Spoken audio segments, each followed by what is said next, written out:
Are you still quoting 30-year-old movies? Have you said cool beans in the past 90 days? Do you think Discover isn't widely accepted? If this sounds like you're stuck in the past. Discover is accepted at 99% of places that take credit cards nationwide. And every time you make a purchase with your card, you automatically earn cash back. Welcome to the now. It pays to Discover. Learn more at discover.com/credit card based on the February 2024 Nielsen report. With the McDonald's app, you can get your favorite thing delivered to your door, so you can eat your favorite thing while you watch your favorite thing at home. Order McDelivery in the McDonald's app. Ba-da-ba-ba-ba. At participating McDonald's, delivery prices may be higher than at restaurants. Delivery and other fees may apply. Ask me. Ask Iliza anything. It's time to ask. Ask me all your questions. Leave them in the Instagram comment section. Leave them on your Twitter or leave them on your Facebook. We'll see them. We'll read them. Then we'll give you answers. You know it. I've got it. I've got the answer. The answer. You ask me. I'll tell you anything.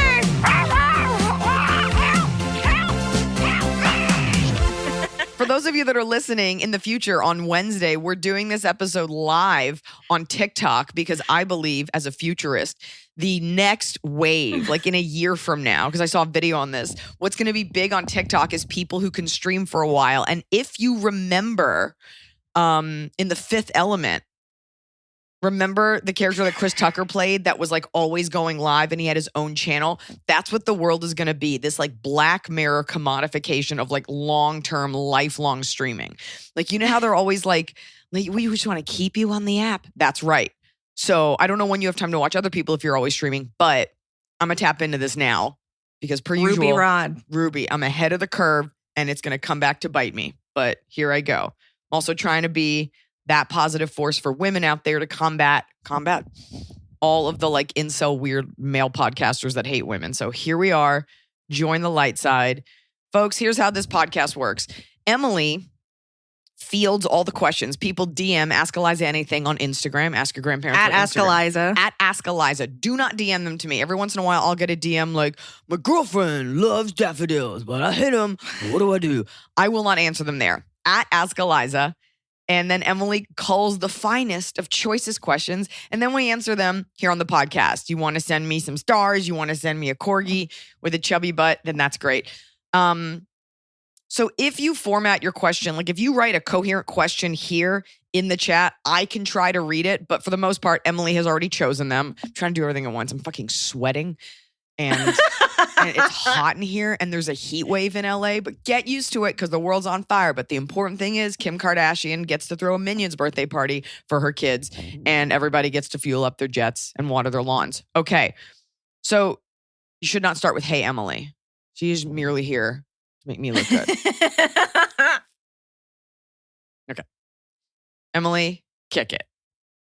Hey, Iliza, Emily, and the rest of the crew. Love the podcast and your great takes on people's messy situations. I have a question for you, or rather, I'd love a suggestion. I'm a 49-year-old female married with 2 teenage kids. My sister, 54, is getting married in a few months. It's her second marriage, and especially given how dreadful her first husband was, I'm super happy for her. Her fiance adores her, and they are loving their life together. I'm writing to see if you have any suggestions for wedding gifts. Some important context. My sister's fiance is very wealthy. Okay.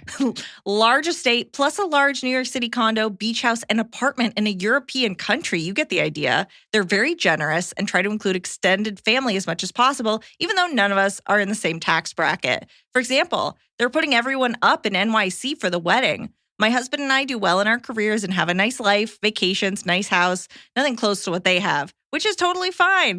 I'm not trying to compete since that's not what I'm about at all. But I do want to get them something to show how much I love my sister and how happy I am for her. Anything money related, gift card to a nice restaurant, for example, just seems no one dumb. wants your crusty gift card to like what you think is a nice Applebee's. No. They're not setting up a new household together. They already have 4 or starting a family, Right. It's a 5 marriage. children between them. Yes. I'm already co-hosting a bridal luncheon for her, but what else can I do so I don't look like a cheapskate when nothing I could give could ever compare to what they could do for themselves? We've talked about this before, and I actually talk about this, so this is going to be my top of the cob. But I actually talk about this. Emily, look, I have to send you one. In my new book, All Things Aside, I have a whole chapter on what's appropriate when going to someone's house. I wanted to write like a modern Emily post, like really low stakes, low lift, like how to act like a fucking person. It's only one chapter. Here is the book. You can pre-order it. That's not why we did this live. I just forgot that it was sitting here. The whole purpose of going to a wedding for poorer people, so like you, me, everyone else minus this guy and his like dukedom, is to, it will be on Audible, but not yet, is to like give a gift and help people in their life. But this is their second marriage and she's older and this guy's a lot of money. Honestly, a beautifully framed picture of the two of you is fine. They don't. Wait, for the husband and wife, give them a picture of her and her sister? Yeah, like they have enough of the husband, or a beautiful frame for, and like maybe a candid photo or something really personal, because he doesn't care. Men are total gorillas and like they don't care. I mean, I look at the men that like come to my parties and they're like, I got a bag of chips. I'm like, you're a homeowner. So you're not under any obligation, no matter who you are, to break the bank. Like nobody's going to be like, wow, she got ganache on the cupcakes. Wow, it matters. Somebody in here wrote, a good gift is a lawyer. Yeah.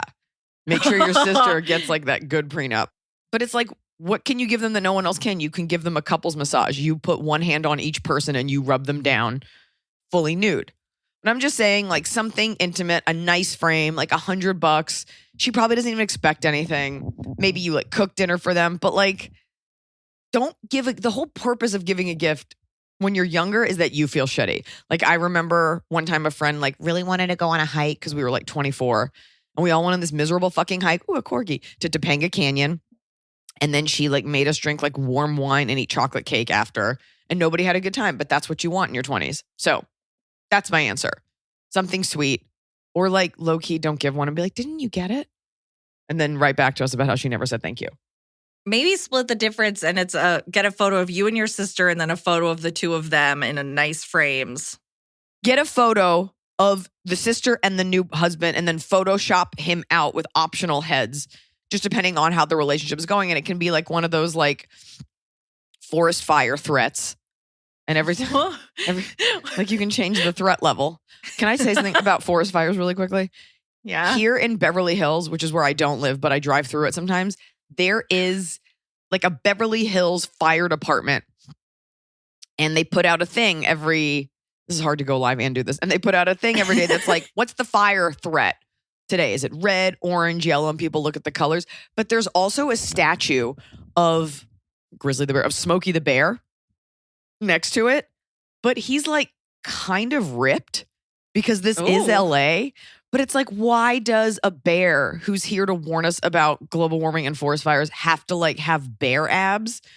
Like, why are we sexualizing this bear? But they're like ripped fat dude abs. Like it's just like 2 layers to separate his pecs from his bear abs.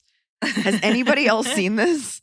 He has like 2 ripples of fur. And I'm like, you can't see a bear's muscles through his fur like that. But I think, but LA is like we need him looking fierce.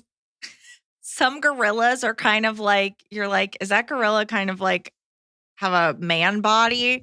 The gorillas are shredded, but gorillas don't have fur. Like it's just like gorilla skin. Remember when Mr. Burns made a gorilla vest? But like there's no reason for Smokey the Bear to be sexualized at all. And yet, because it's LA, it's like we need to get him cool sculpt for his bear pecs. Anyway, good for him. He also doesn't need a shirt, right? Because it's hair, but it's just weird. We are doomed for sure. But that's the answer. Like even don't get her. She has a villa. Don't get her. I don't know. She probably wants adrenochrome. That's what rich people like. Freshly harvested from a trafficked child. Yeah, that's what they like. All right. I think your picture idea is really nice. It's personal. It's a nice touch. Maybe like write her a little letter. I was thinking on my 40th birthday of like writing handwritten letters to each person in my life that means something to say how much I love them. But I'm secretly doing it hoping that they'll write me one back about how much they love me. I don't think they're going to. Okay. Just make it a chain letter and say, if you don't reply to this, you will be cursed for 10 years. Remember those? Remember email? Okay. I would get those in the mail, in paper mail. I got chain letters in like middle school. From like friends that were like, hey, just wanted to drop this curse on your doorstep. Thinner. Yeah. Okay. So rude.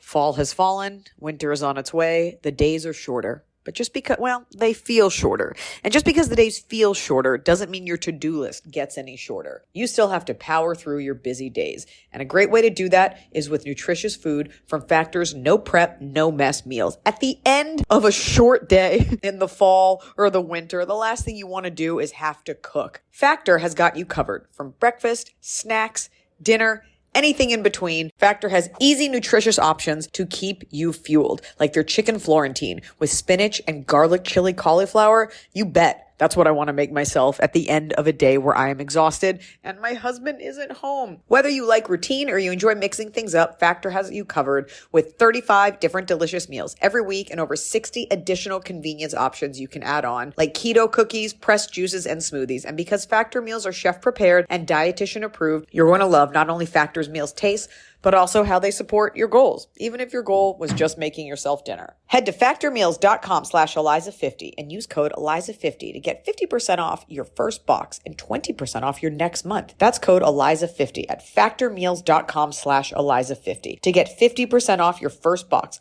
plus 20% off your next month while your subscription is active. The holidays are here. And for a lot of us, the holidays mean decorating, hosting, celebrating. For me, it means a lot of traveling, and nothing feels better year-round, but especially during the cozy holidays, than a restful night's sleep in soft, luxurious sheets. Boll & Branch's signature sheets are made with the finest 100% organic cotton, and they get softer with every single wash. You already know that I got Boll & Branch this summer when I needed breathable sheets to sleep in, but this holiday season, I'm actually gifting some of my friends and family Boll & Branch's Ultimate Softness Bundle. I get to choose a signature hem sheet set in any color, a signature hem pillow set, and a waffle bed blanket. And they're all getting juniper because I think it's a classy color. This way, you know you have something nice to sleep on when you visit. It's the perfect gift for you and them.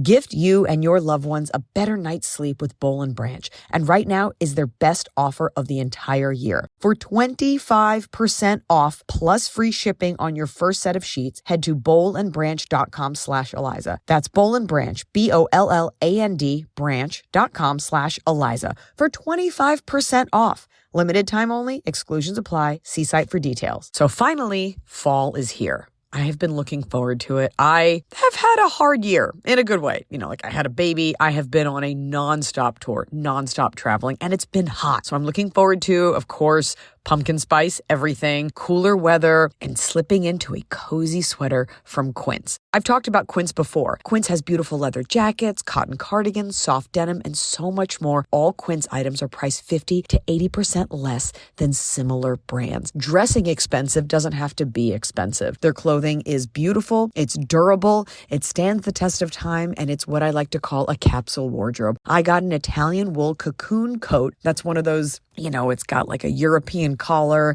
and it covers my butt so I can walk around New York City and not be chilly. And Quince only works with factories that use safe, ethical, and responsible manufacturing practices. Get cozy in Quince's high-quality wardrobe essentials. Go to quince.com/Iliza for free shipping on your order and 365-day returns. That's QUINCE.com/Iliza to get free shipping and 365-day returns. Quince.com/Iliza.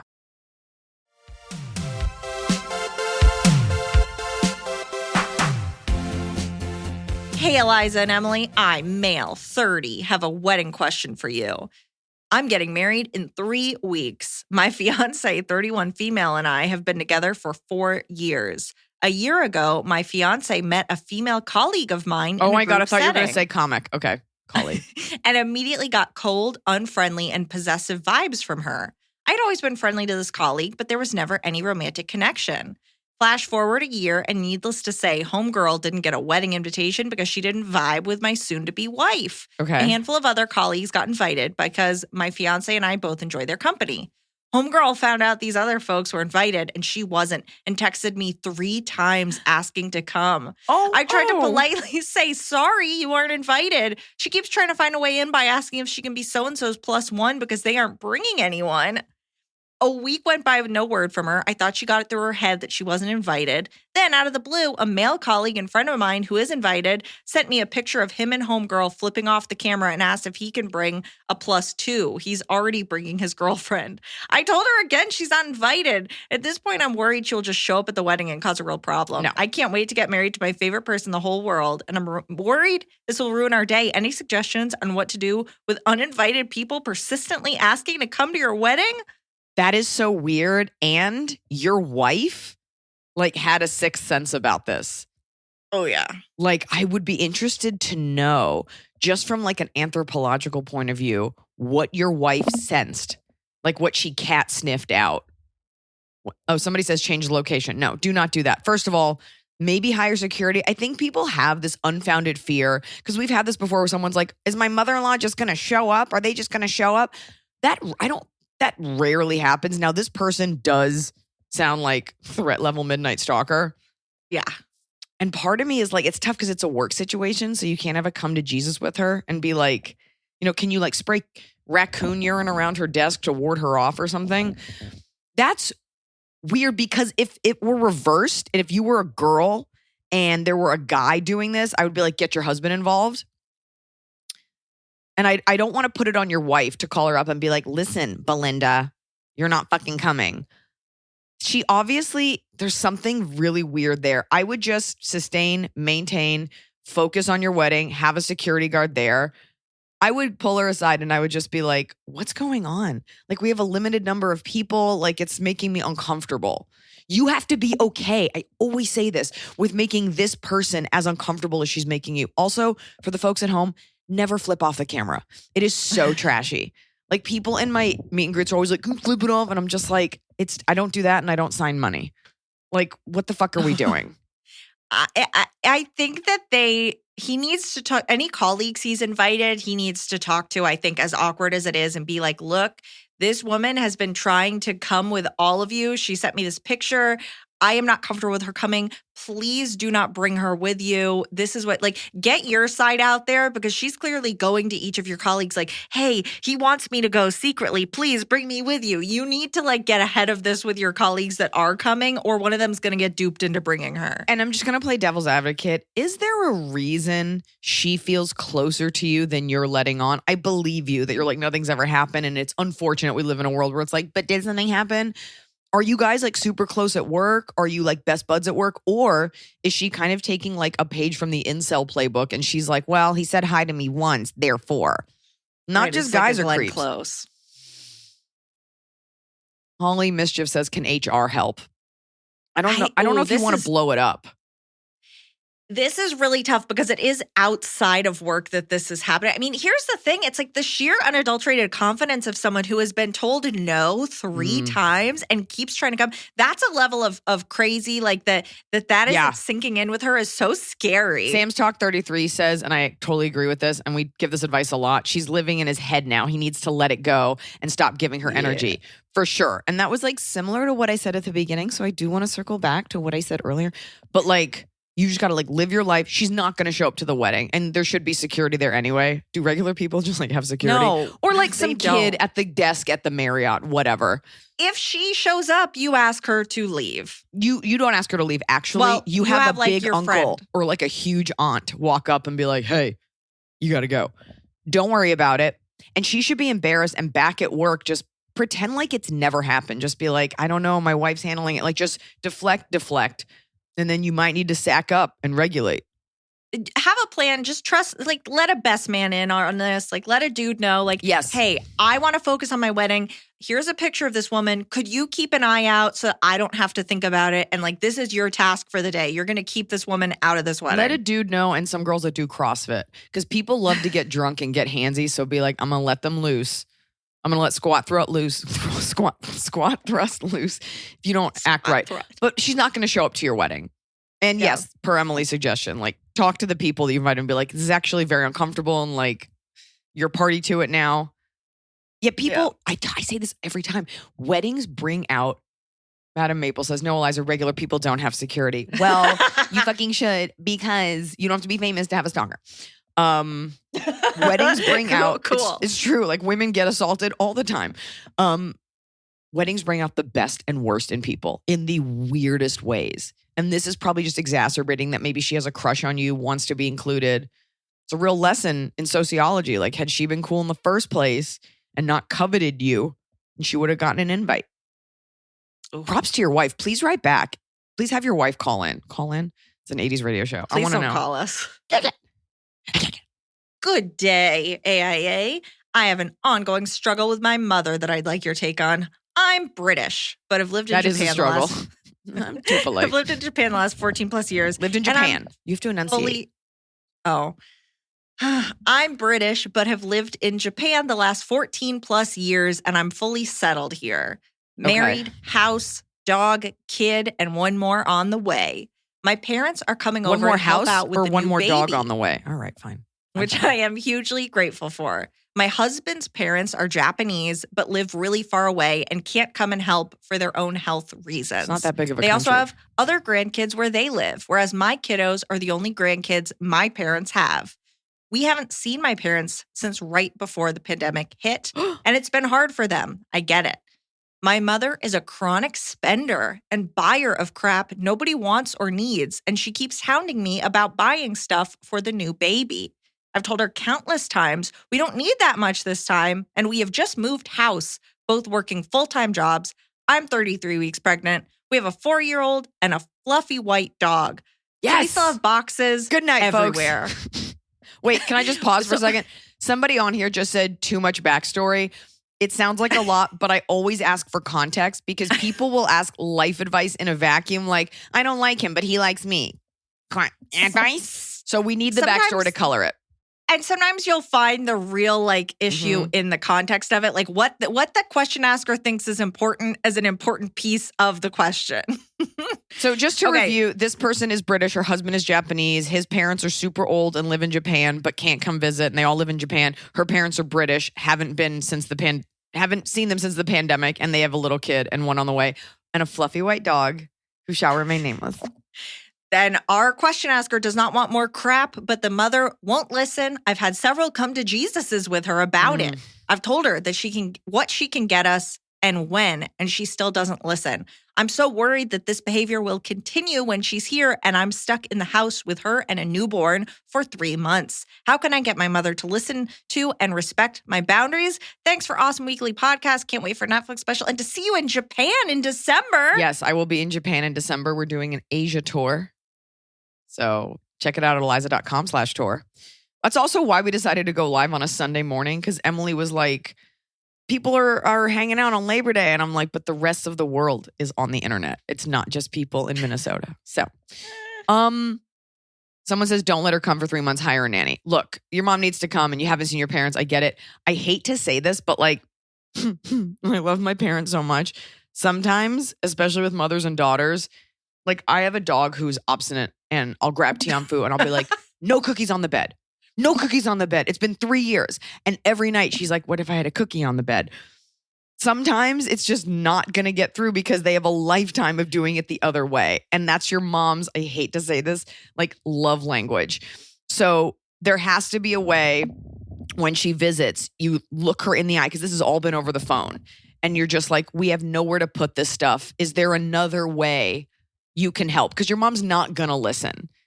She's not. Like, she's like, we need this stuff. And it's her trauma as a hoarder. So you're going to have to figure out a way to get okay with it, or just like make it really uncomfortable in person. People are saying don't let it bother you, but like it's a lot of crap and you live in Japan, so you probably have like a tiny place. I am hoping that when the mother is actually staying there and sees what they actually have, she will not buy so much random crap when she's actually there, like seeing the baby's routine. I don't know that for a fact, but I'm kind of hoping she'll see like, oh, actually, there's no space here. The baby already has this, this, and this. And then when she gets something extra, make her keep whatever she buys in her room, wherever she's staying in the house. Japan's like really good about like having like multiple products in one. Like it's a rice cooker, washing machine, remote. And so you can be like, Mom, we have all of this here. People are like, just let her keep doing it. It also creates a lot of waste. So maybe once she sees it, 3 months, you sure about that? Maybe get her like a fun Japanese Airbnb, local ryokan, something like that. But it's tough. I mean, I have had some very unkind words to my mom who like just wants to help, Is there a way to like wind your mom up and send her in like the right direction? Like I've told my mom, I'm like, I can't handle this right now. I know this sounds very like LA woo-woo, but like this is not my energy. And like I'll just see her in my backyard just like pulling furniture to where it should be. Like if you give, like she'll just make a list. She'll be like, I measured your entire living room. Here's what you need. And then I have to buy it. But still, you wind them up. Very funny that you have a mother and you have a daughter and you were like, well, when my dog gets on the bed, the relationship between mothers and daughters is... Because I feel sometimes like my mom is my dog. Like I grab her and I'm like, stop it. That's not what we're doing right now. And they're just like, I'm going to do it anyway. No cookies on the bed. What about a cookie? What about cookie every day? I can't. My dog has learned nothing other than positive things. I think she doesn't retain rules. I don't think it's even her going, I'm not going to listen. I think it's her not remembering the day before and it's like 50 first dates. Oh, I thought you were talking about the mom. I was like, I think she's not. No, I'm talking about your dog. I don't know what's wrong with the dog. And she's fine. She's just baby. A lot of people are saying barbiturates. How old are you? Or Xanax. It's Japan.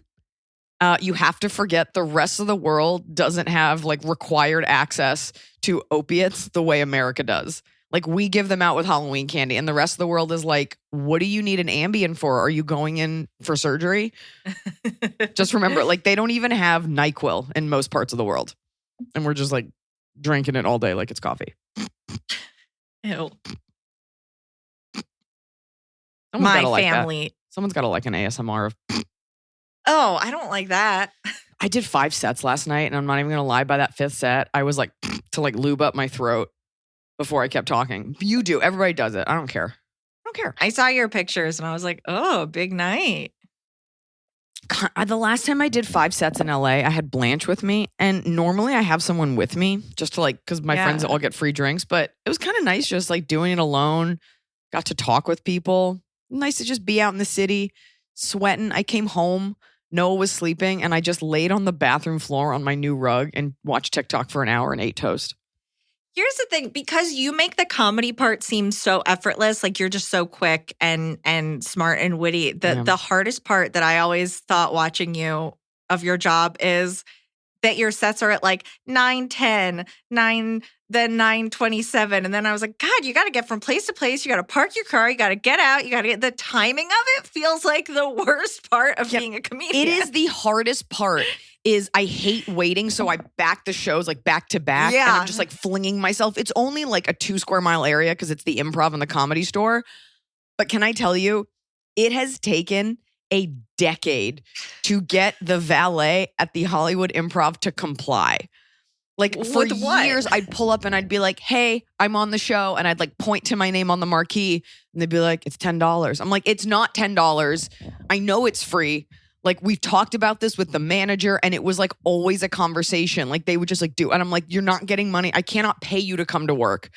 Yeah. And last night at the factory, I was like, I never played this club. I was like, if you make me park in that rapist alley behind your offices where my car can't fit, I won't do your show. So we need to keep the car out front, keep it fucking running, and I'm not paying. And they still were like, it's $10. And I'm like, it's never happening. I'm literally never giving you $10. That spot out front is where they used to keep one of Bieber's Lamborghinis. Yeah, you can keep Justin Bieber's Lamborghini. You can keep my fucking mom Volvo. Okay, I'm making this show run. It's not even about who's a star. It's about like I'm on the show. There's my name. Also, the manager just called you. I can say this in English or Spanish. I know that's not the issue. I think the issue is you're trying to get $10. You can't have it. You can't have it. I'm going to work. No. Okay. My family lives in the South in a state with nuts. I think maybe the most nuts, abortion laws. Oh my God, I thought you meant like pecans. For a second I did too. I was like, which state is that? The most what nuts. State grows the most nuts? Probably California. Okay. What was it? My family lives in the South in a state with nuts. I think maybe the most nuts, abortion laws. Oh, probably Texas. Maybe. Or my mom. Okay. Or like secretly like Mississippi that was like always not cool about it. Okay. Well, is it? Yeah, I mean, there's some stuff. It's a grab bag of horror. Here. Yeah, okay. Florida, could be Florida, really leading the way on cutting back civil rights. Okay. My mom has told me already her friends want to throw me a baby shower when the time comes in the small church I grew up in. I love that idea, especially because we had a Zoom wedding due to COVID and didn't really have celebrations with that. But with abortion ban, I don't want to go to that area pregnant. I want a Ooh. future baby. But if something happens where I need emergency care, Yes. I don't want my options restricted by the heartless goblins in charge of the state. One, am I Absolutely. being too paranoid No, about this? that is correct. Two, how do I explain this clearly to our families? Thanks. That is clear and present. That is one of many very low stakes ramifications of these very restrictive abortion laws, is that this doesn't just apply to women who have unwanted pregnancies and things like that. This is if you are carrying a child that you deeply want and something goes wrong, those doctors will not act on your behalf and you will bleed out. You will die from something totally preventable. You are 1000% right. And you 1000% should not go. And you can just say, exactly, you were very clear. Don't let them gaslight you. You are brilliant for thinking about this. Carrie.noel209 says, I've thought about this stuff too, but like, I'm not pregnant. I thought about this. I think about women. Do not go and lay it out just like that. Because I don't think people understand. Like, they're like, oh, all these people who just love having abortions. This is medically to your disadvantage. If something happens, there's nothing that can be done. Do not go. And your mom's church friends can just fucking eat it. How do you feel about going for like a week? You think No, that's do even not go. dangerous if you just go? God for fucking bid. You're in a car accident. God forbid anything happens that puts the baby at risk. You are fucked. And I was about to say a sip and see. Someone just said that, which I had never heard of until I watched an episode of Real Housewives of Atlanta like a decade ago, because people are saying post baby shower. The gifts will be just as valid. Now, you're not going to want to go when you've just had the baby because you're going to be exhausted and bleeding. They can all send gifts. You can do a virtual baby shower sounds awful. People can send gifts and you can go when the baby's like 3 months old. This is about your mother wanting to honor you, but this is about you and the baby. So gifts travel, you do not. Do not fucking go. Yeah. Okay. So can you do it? I mean, when do babies get vaccinated and stuff? Because you want the baby to be safe from all these people that are going to come visit it in this Southern church. So It's like I 6 think the months or baby will something. need to be. Yeah, baby I will mean, need that's to be a whole other people conversation. safe. Sure. But you can just wait. Also, bring the baby when it's a year. That way people can like hold the baby and squeeze its leg and stuff like that. But this is your first lesson as a mother in doing what is right for you. And it doesn't matter what anybody else wants or anybody else thinks. I've had to deal with my baby. Like if you see another kid has like a runny nose, like not letting your kid, like you have to be okay with being like, this is my child and this is what we're doing. And that's it. Fuck everybody else. If anybody else feels that strongly about it, they can fucking send a gift. You know what travels? Websites. They can go all over the world. Registries. Anyways, to our question answer, people can still send you diaper towers through the mail. Don't go. Oh God, that's such a good call. Yeah. Don't go anyway, but yeah. Okay. Yeah. I feel like when the baby's like a year or something, you go back for its first birthday or something. And then the baby's like big enough to be like, hey, I'm here. Just don't. Nobody needs to go to a small church in the South. And like, what's going to happen there? It connects to my bottom of the cob, which we'll review at the end. Okay. So they can all send you thoughts and prayers and Lord kisses and angel whispers and demon farts over the internet.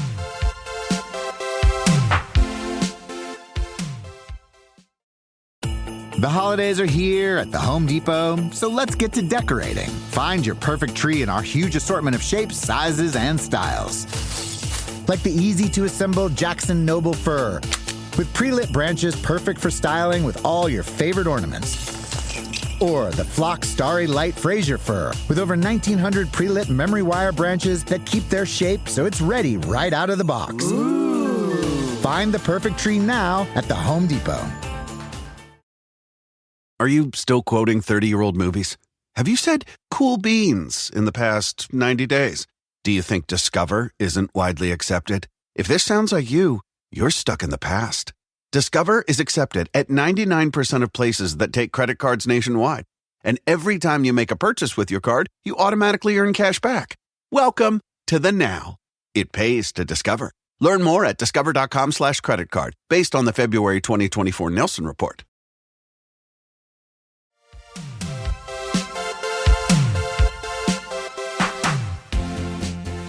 Folks, this is the part of Ask Iliza Anything where we turn to Reddit.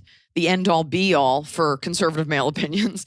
And we read one of the questions that a non-fan of the show, or maybe fan, posited to the internet with, "Am I the asshole?" So this is, I think we still have the song. Yeah, but they can't hear it right now. They can't hear it, but when you hear this episode, it's AIA on, wait, it's AITA on AIA.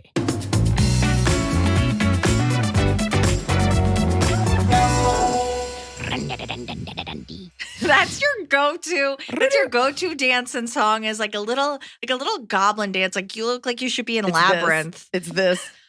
There's a soundbite on TikTok, and it's like a bee, and you can put your head in it. It's like do party till I die with my hand held high. We sing it to our daughter. My husband sings it. He doesn't watch TikTok. My husband will be like, "Okay, it's like the 10th time you've sang that. Party till I die, my head held high." Okay. AITA for canceling dinner and going home over something my boyfriend's dog, quote, did. I'll preface this by saying that I, 25 female, have been seeing Michael, 31 male, for a while. He's really funny, a bit too sarcastic though, and we pretty much get along well. We've been dating for 4 months. And he was at the January 6th coup. Anyways, he's a sweet guy. Michael likes the food I cook, and he wanted me to come to his house to cook him dinner and also meet his dog for the first time. Okay. I only saw him in pictures and videos. He's overprotective of him. I grabbed all I needed from the store and went over to his house. All went well. I met his dog when we sat down to talk. Suddenly, his dog started moving in a funny way. Michael was laughing while looking at me. I felt confused. I asked him what the dog was doing, and Michael said that the dog was telling him about me. Oh. I was like, okay. And then he flat out said that the dog thought I was ugly. This shocked me completely. I looked at Michael and asked if he was serious. He started explaining that his dog is, quote, like that with some people and that I shouldn't get offended over an animal's behavior. I write about this in my book. I felt horrible because I, as a person who always struggled with self-esteem, am no stranger to the word ugly. My issue wasn't with the dog, but with what Michael said. It's like he was indirectly giving his opinion about my looks and using his dog as an excuse. How long have they been dating? 4 months. Long story short, we had an argument and I ended up canceling dinner and going home. Michael called several times. Then when I picked up, he was lashing out, saying I overreacted and that I cannot blame him and punish him for something his dog did. He advised me to get rid of the toxic sensitivity I have and deal with whatever insecurity I have as soon as possible. Because what happened will set the tone for our relationship and eventually our marriage later. He said I did respond, which caused another argument. My sister said I messed things up with my stupidity and that I should have laughed it off, but for some reason I wasn't able to. Did I overreact here? No. I've never heard the phrase toxic sensitivity, and I would apply that to a lot of people of the younger generation. Like sometimes it's like, take it easy. There's no reason to call the woman you are dating ugly. And the fact that not only did he lash out versus, hey, I'm really sorry, it was a joke, it wasn't funny. He doubled down, he lashed out, and then he was like, oh, this is going to be difficult for our future marriage, is fucking narcissistic and insane. Run, do not walk from this psychopath, because it will only get meaner and worse. I can't believe that he sat there with a straight face and said, oh, my dog thinks you're ugly. Okay, it's really funny, but I have to say this too. There is this thing, and I was holding up the book because I talk about this in my book, All Things Aside, which is available for pre-order. And the more people pre-order it, the better I look. There's this like weird imperative that or there's this desire that women have for animal approval. Like men are like, this is my hideous dog. And I don't know, she doesn't like you, because women are supposed to be Mother Nature incarnate and we are supposed to be nurturing and sweet. So the idea being, if like a dog rejects you, you feel it like in your ovaries. Like if you're at a park and you're single and a dog like growls at you in front of like you see like a hot guy and he's like, this is my dog, Buttons, and Buttons growls at you, it somehow is an indictment on your character. Because women are supposed to be likable. It's like, oh, she must not like you. Like dogs are supposed to sense it. The dog, that doesn't mean anything. Someone asked if it was a Pomeranian. But there is this inextricable connection between women being liked by animals and it being a sign of you being evil if an animal growls or something. Meanwhile, Tianfu growls at Noah every time he walks in the room and then like cuddles up with him. So she's just baby. People also want to know the dog's breed. But they don't seem to give that info. They didn't say. No dog is able to discern if you're ugly or not. But also the fact that he said like, oh, she's just telling me about you. Like she's just talking to me about you. Oh, she thinks you're ugly. No, this guy, listen to me, will hit you one day. So it's, and putting it on, it's so fucking weird. Please, I hope she runs and doesn't walk before she ends up in several pieces in a box in his closet.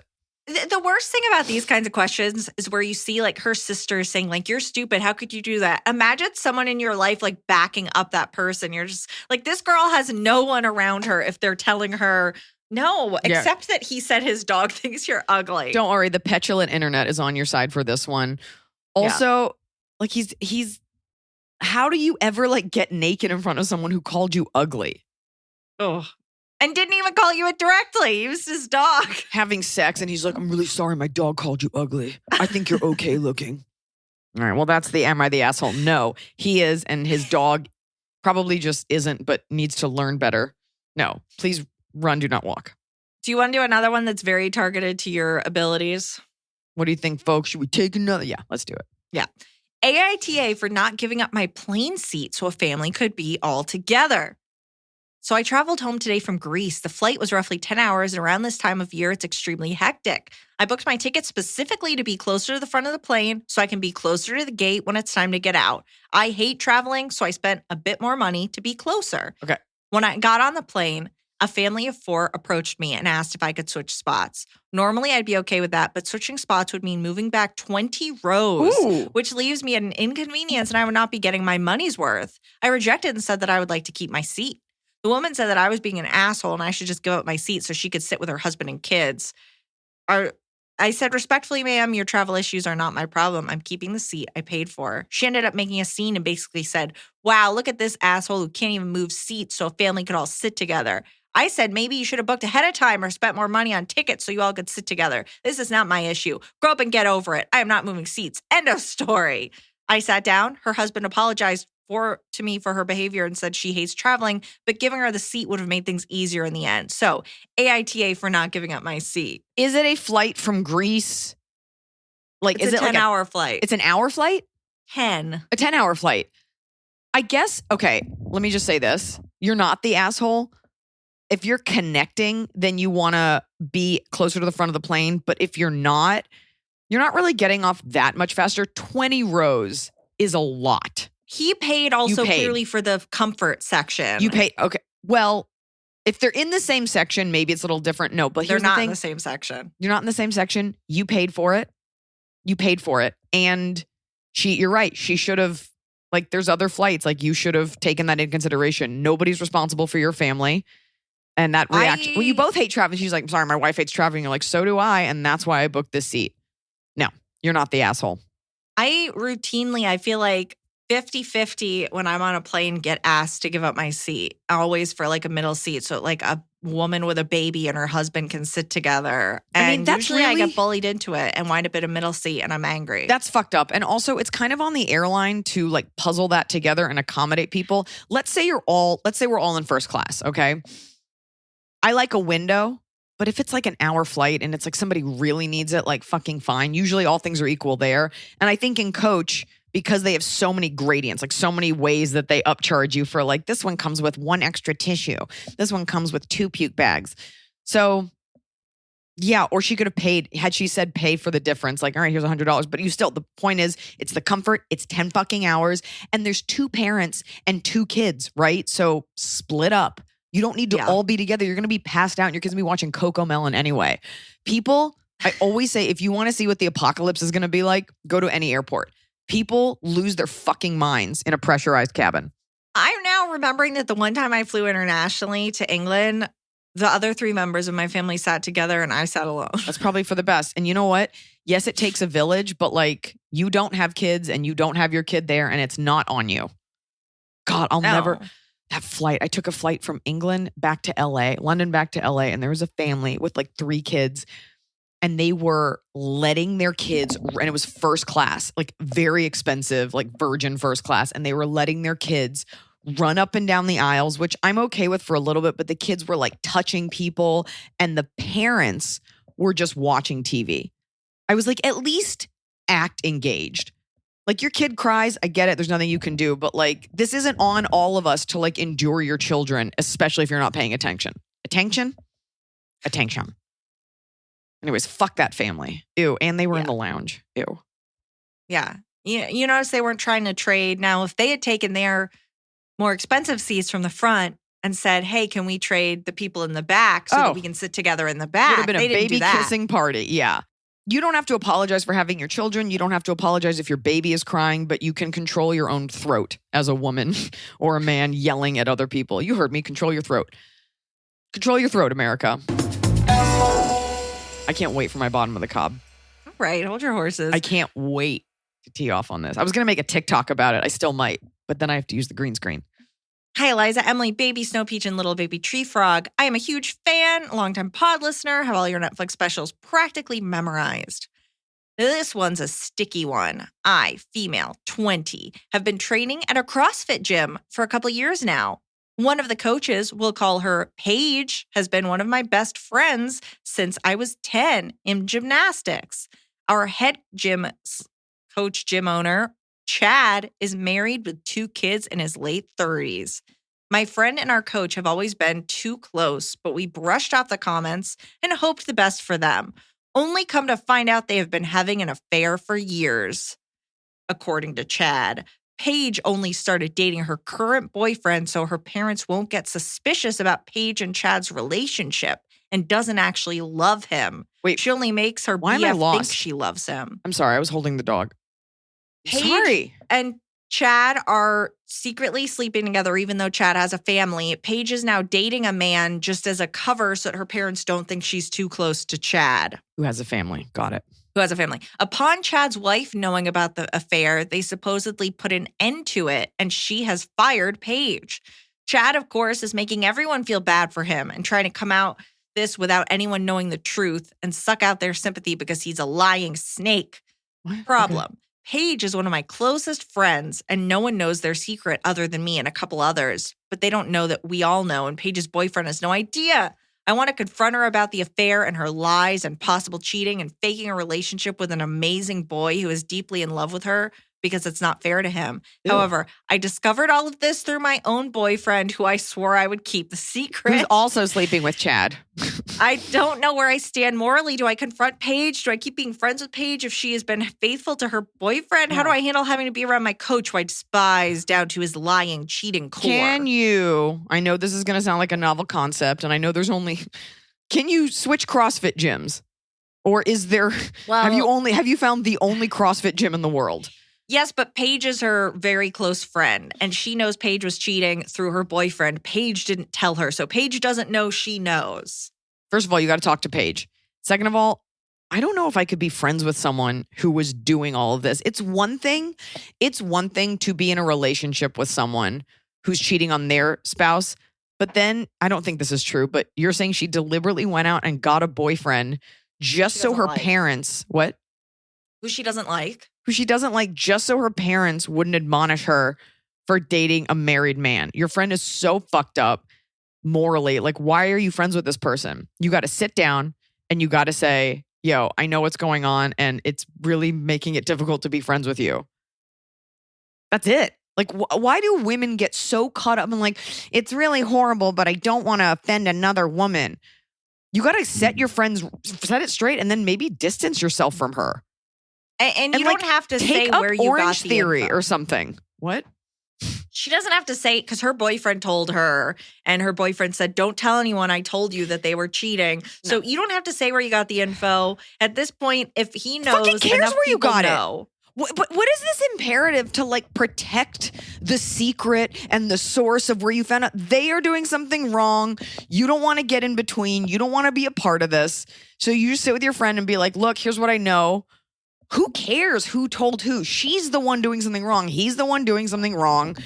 And I would put some distance between you and this friend. Like, is this the kind of person you want in your life? Again, it's not even like I'm dating this guy and he's married and I'm delusional. She like also went out and involved another guy. And now you got to like know that guy. And now you're complicit and you're just fucking up this guy's life. Yeah.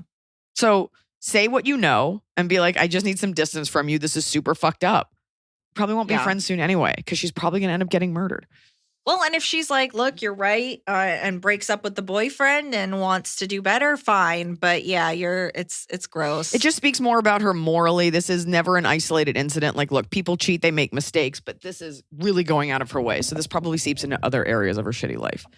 And then, go flip some tires. Then get back to CrossFit where you're throwing up before work, power loading protein, and throwing chain link fences at each other. CrossFit. CrossFit. Fucking CrossFit, getting shredded for my desk job. I was in the military and I need something that gives me that same sensation while I code. Oops, I pulled a hammy. Hi, Iliza and Emily. I was listening to the recent Graveyard Chef episode. I believe that was last week. That was episode 203, Graveyard Chef, which was an accident. And then we were like, oh, Graveyard Chef's funny because they said shift, but I heard chef.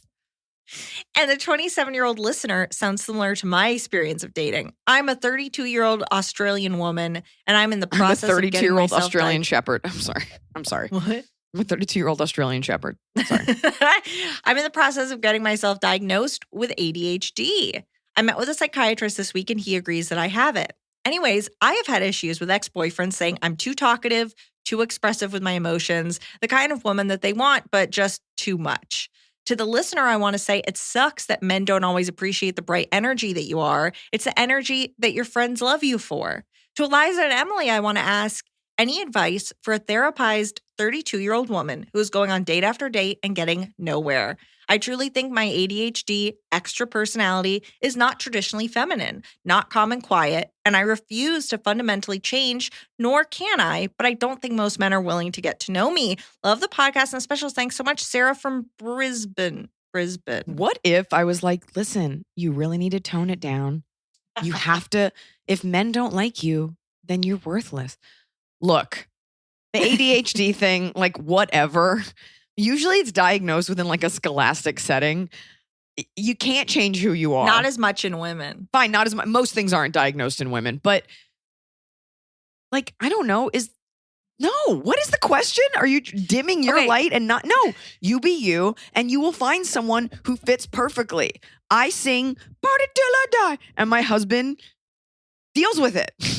I think about the fact that like some of the grossest people you know will be married, right? And you're like, how did they get married? But then you're like, but look at who they're married to. I would never want that relationship. Like, no, you can't have an easy relationship because you're like, quote unquote, too much, but you wouldn't want one. You want someone who fits what you are. And also, what is too much? Like, what the fuck does that mean?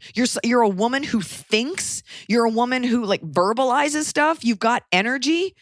How come when a guy does it, it's like, oh, he's just so quirky. He's a stand-up comedian. Someone says she's just blaming it on her ADD. Ooh, rough. Look, I don't know what you're like. You might be annoying. There is that version. I definitely have met girls where it's just like, oh my God, take it down a peg. I guess the question is, how many guys have you dated? Do they like sometimes? I guess the question is, how many dates are you really going on? Because if you went out with like 3 guys and they were like, it's a lot. If you go out with enough people and they're like, you're a lot, you have to ask yourself, like, where's this coming from? Like, do I feel the need to fill every moment, every silent moment with something? Do I feel the need to always talk about myself?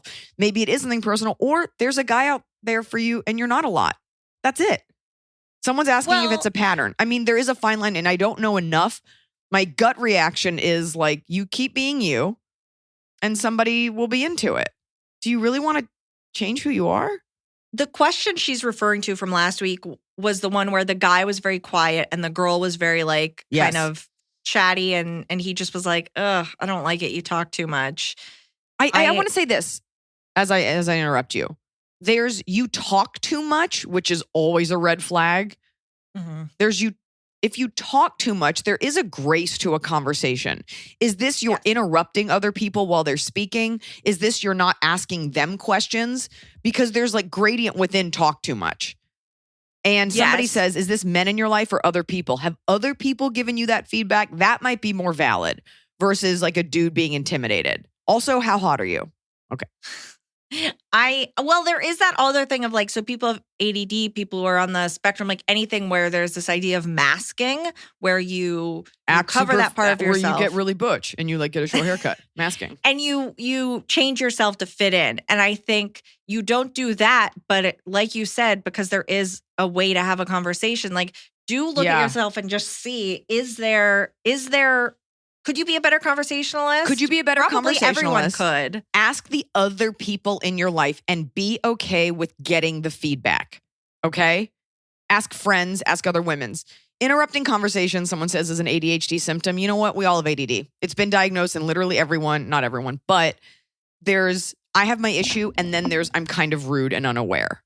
Okay? So if you really want to do the work, ask around. If this isn't a thing, and it is just insecure, there could be the version where the guys are being insecure, but if you really want to grow emotionally, ask around. Be like, ask your friends. And be careful. Don't get the like, you're not too much. You're a boss diva queen. Fucking do whatever. No. Get that info and just know that there's someone out there for you who likes you just the way you are, unless you're annoying. And even then, there's someone out there. But it's all about how much work do you want to do. Anyway, people are making fun of my microphone, but like this is a podcast microphone and it's connected to a Zoom recorder. People don't know on TikTok. They don't know. Like or how it works because that's not connected to your phone, so they're not hearing your microphone. The microphone is for the podcast. I don't care what people think. I need this for the podcast. We're doing a podcast, and you guys can listen to this edited beautifully. Ask Iliza anything wherever fine podcasts are sold next Wednesday. Be episode 204. Someone says, having ADHD doesn't excuse us from adhering to social norms like interrupting. For sure. I just made that up. I don't know if she interrupts, but there's a fine line. So you got to do that work. Yeah. This isn't a question, but rather a big endorsement for other listeners to take Iliza's advice. Particularly when it comes to shutting down uncomfortable comments and questions from family, friends, and strangers, which, Iliza, you get a lot of. A lot of people, I think because they see you as outspoken and willing to say things. So they're like, how do I say something and make someone shut up in like a funny, like smart way? So you get that a lot. Iliza's advice to make them just as uncomfortable as they're making you absolutely works. My soon-to-be father-in-law thought he was so hilarious when he started answering me every time I called for my fiance. Example, I call out, hey, babe, and father-in-law jumps in, yes, oh, not me. Every time. Every time is not funny. This was for months on end until I was finally sick of rolling my eyes. One night during dinner, I had a question for my fiance and said, hey, my love. And without fail, father-in-law chimes in with, oh, yes. I looked at him and said, in your dreams, Eric. Ew. The man gasped and turned beet red. Hardly looked at me the rest of the night and hasn't done his, yes, not me, bit since. Nice. Thanks, Ask Iliza. P.S. Good for you. My fiance and I saw in Green Bay. It was literally the first date night we'd had in years since COVID and having our baby girl in October 2020. You're amazing, and everything about the night was so special as that was also the first live comedy show either of us had been to. Okay, couple things. First of all, I love that you took it there. You could have taken it a step further with, I'm not going to fuck you, Eric, so get your dick limp. Good for you. That's gross. Second of all, I remember that Green Bay show because it was very great there that day. I love that you had a good time. I was very lonely up on that stage. They booked me into a massive venue and it just was not full.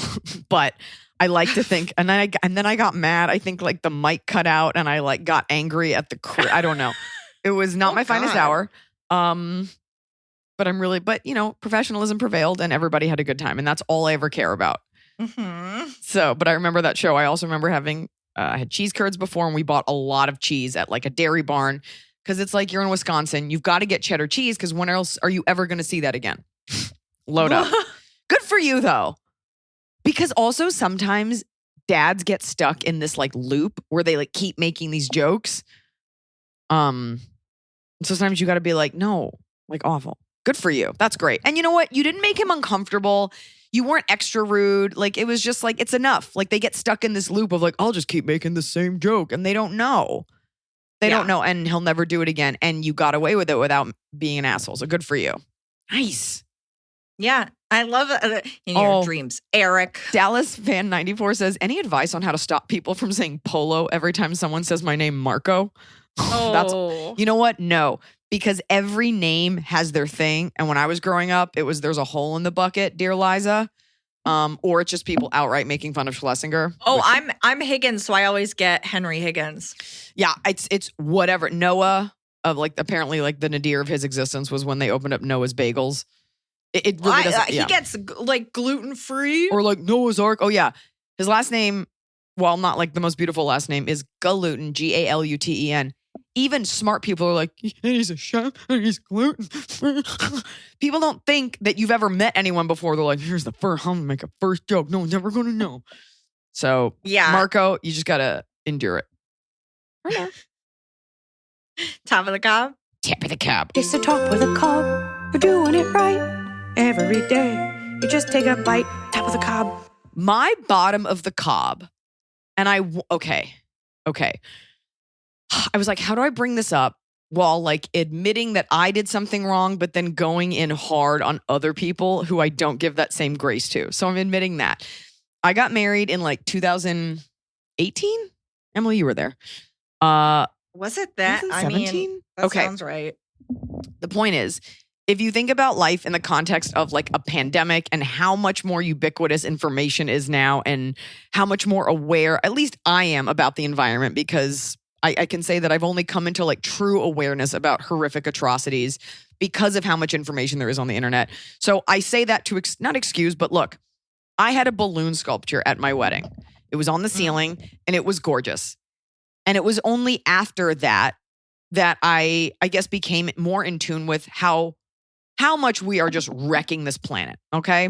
Now it's easy to be like, how come you didn't know? And it's like, okay, not everybody always knew the information we know now. I apply that same logic to Black Lives Matter. We had this whole movement and all of a sudden every white person's like, you mean you didn't know? It's people in mass were not as aware, and that's why there's a movement. That's what coming into consciousness is. Okay. So I say this because someone's going to be like, you went off, but here's proof. Here's the receipt. You in a balloon sculpture. Yeah. And if I had to do it again, I wouldn't do it. But the information about how much we are raping this planet is out there. If you're not aware of these things, you're kind of choosing this ignorance. So had a balloon sculpture, wouldn't do it again. Was it fucking gorgeous? Yes. Okay. That was also a very long time ago. So my bottom of the cob is basically this. I'm not going to say the name because it's not about this person as much as this archetype of person. I was walking the dog this morning and I don't know why one of the Real Housewives popped in my head. I have not watched the show in over a decade. And I wish you would. I'll tell you later. It's not about her. And I wish you would watch it. Oh God, no. It's so bad for women.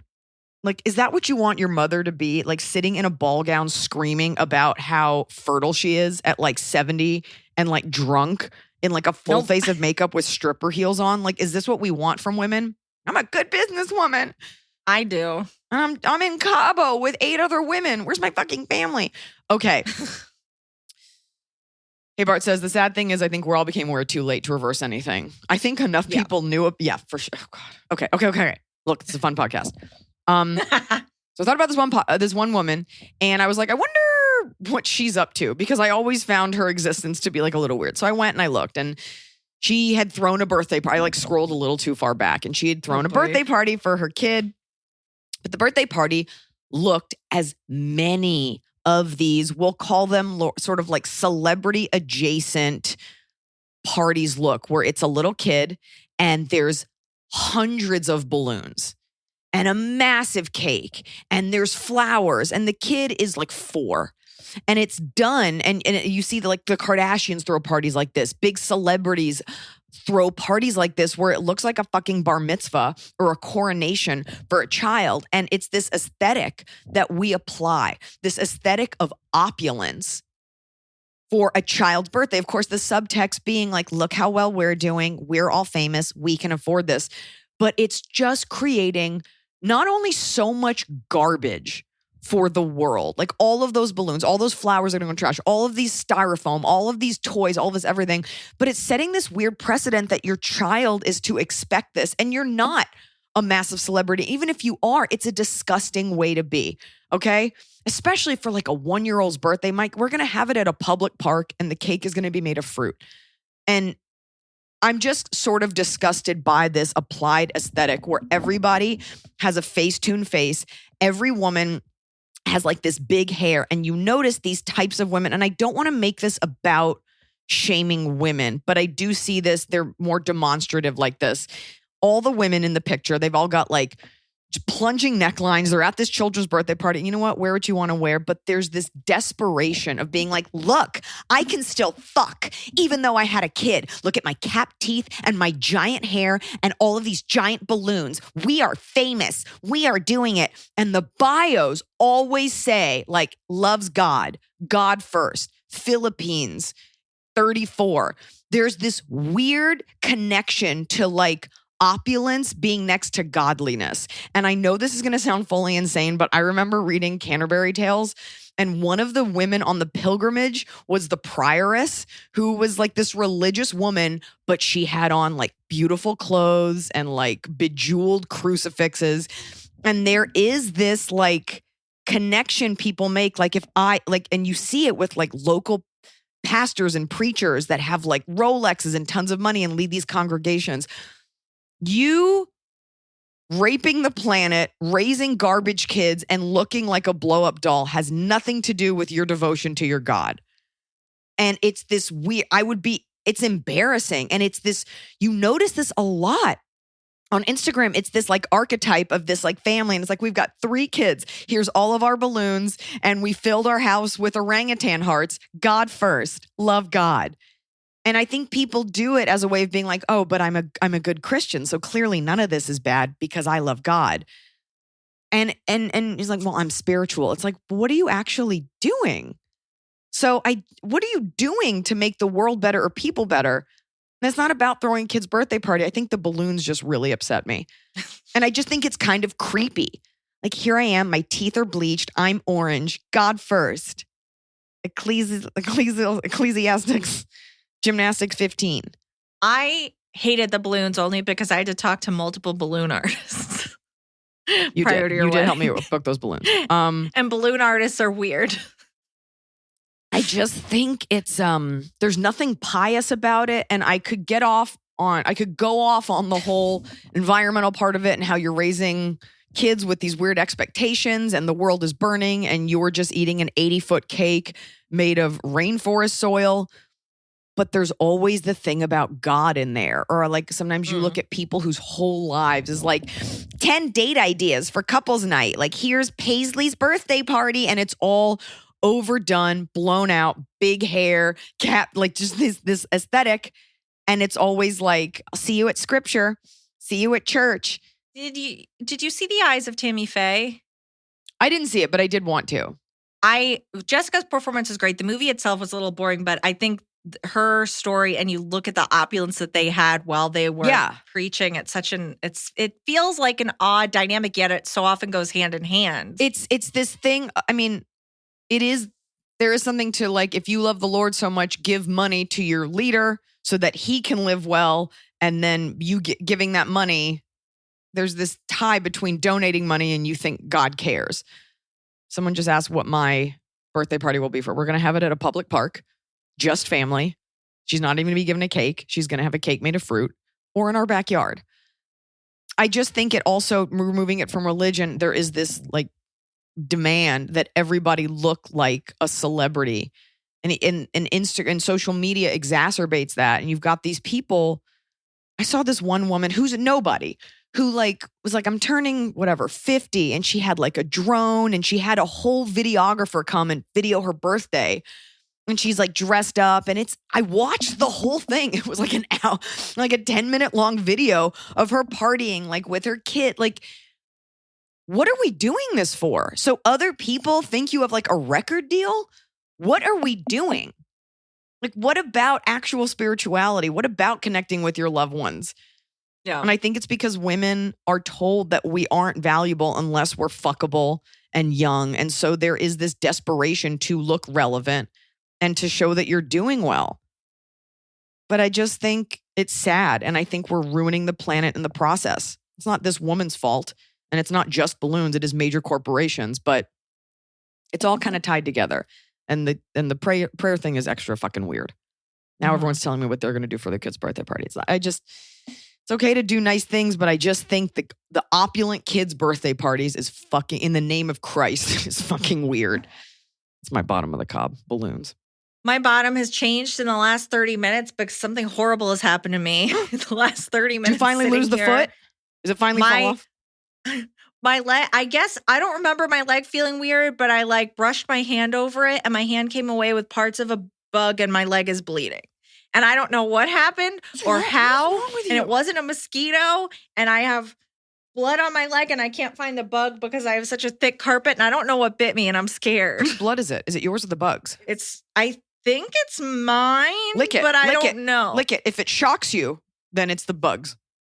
It was just so shocking. So that's probably that's a my roach. bottom. Okay. In a way, it's both about bleeding out. Someone asks if it's a tick. You would see I'm it. scared. I'm scared that that's what it was, but I think that's why I don't know. That's what I'm scared of. You're going to get Lyme disease, and then you're going to be as hot as Yolanda Hadid. Okay. My top of the cob, as I was writing it, I was like, wait, my top of the cob is that this week I completed the audiobook of All Things Aside in record time, may I add. And it's tough because, of course, I want people to buy the audiobook, but because the New York Times is antiquated, purchasing of audiobooks doesn't count toward New York Times bestseller, which is annoying. And it's hard as a comic. Like, of course, people want to hear the audiobook, but if you still are able to read, please pick up my new book, All Things Aside, available for pre-order. Get yours now. That way we know yours is printed. Forward by Margaret Cho. And I got all of my blurbs on the back from such esteemed people as Jimmy Kimmel, Rebecca Searle, who is the New York Times bestselling author of One Italian Summer, as well as several other books, and a friend, Sharon Stone, blurbed me, and Ted Sarandos, our Lord and Savior of Netflix. So all things aside, get you a copy. Very proud of it. Very excited. Hopefully it's not in cursive. Yep, the whole book is in Middle English cursive. Pre-order it. That matters. Pre-orders the book matter itself. That first week of like sales and the pre-orders all add up, and that's how you get on a New York Times bestseller list. Yes. Fred says, "Is it unabridged?" Well, yeah. The audiobook. Why? I read it word for word, verbatim. Okay. Sometimes people do abridged ones. Why? What's the point? You get half the book. No, we're doing it, folks. We did this so TikTok. You want to hear my top? Oh, sorry. Yeah. Okay. I guess. I'm so sorry. Oh, look at your face. Okay, go ahead. I went to Dragon Con for the first time in like 12 or 13 years. Dragon Con? Yeah, it's like a Comic-Con, but in Atlanta. So not Drag Con. Very different. No, Dragon. Dragons. Dragon. And I used to go with my dad every year when I lived here. And then I was gone for like 9 years. So we went this year together yesterday. We had fun. We saw a lot of costumes. I met 2 men from Charmed. Big day for me. And the woman from Once Upon a Time. Big day for me. It's a big day for you. And 2 men from Charmed. 2 men from the show Charmed. So like just extras. Like the guy that played the barista and like a gardener. The white lighter, and Chris, the son. Why did you go to Dragon Con? Because it's like a convention. It's fun. My dad and I go and we like people watch and we wander around and we go to panels and we check stuff out. Somebody says, fun. "Oh my God, Charmed. Was it Leo?" Never watched. It was Leo and Chris, and they are looking good. Ding, ding, very ding. good.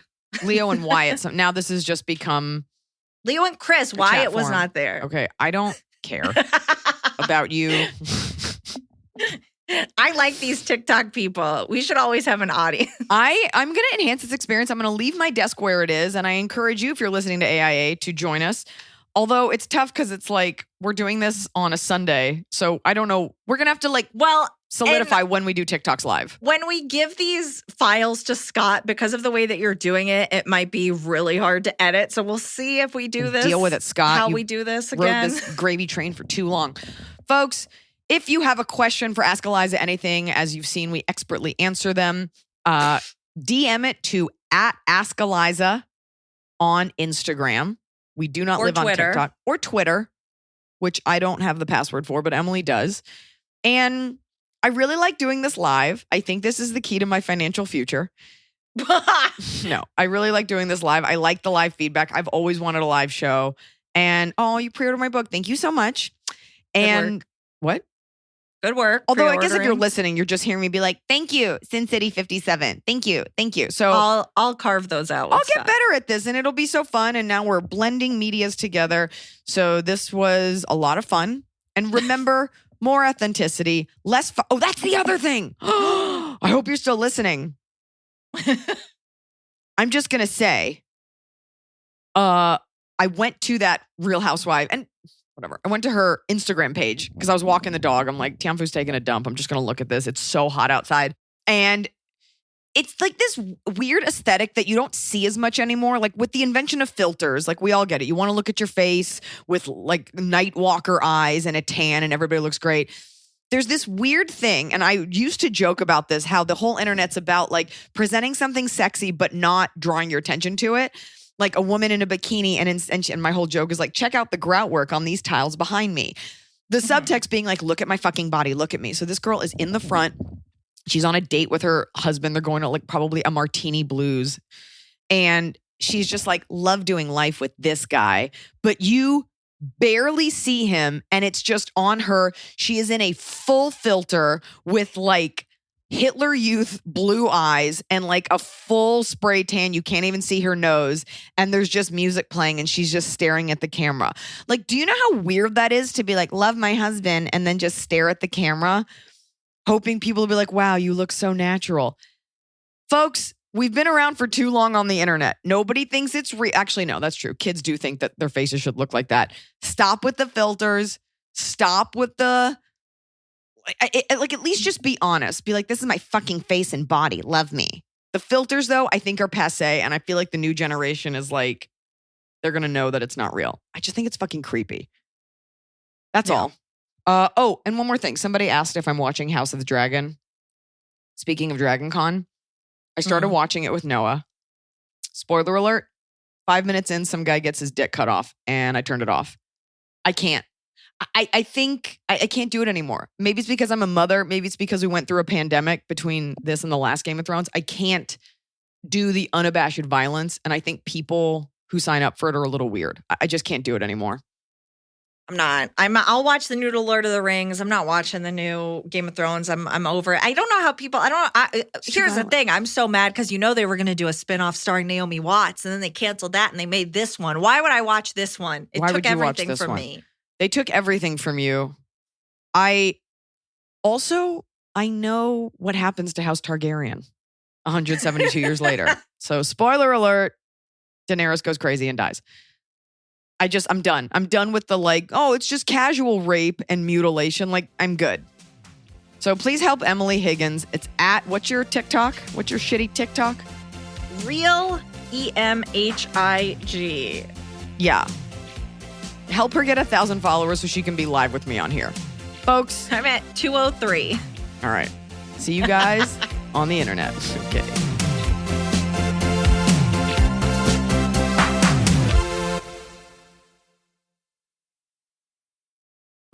The holidays are here at the Home Depot, so let's get to decorating. Find your perfect tree in our huge assortment of shapes, sizes, and styles.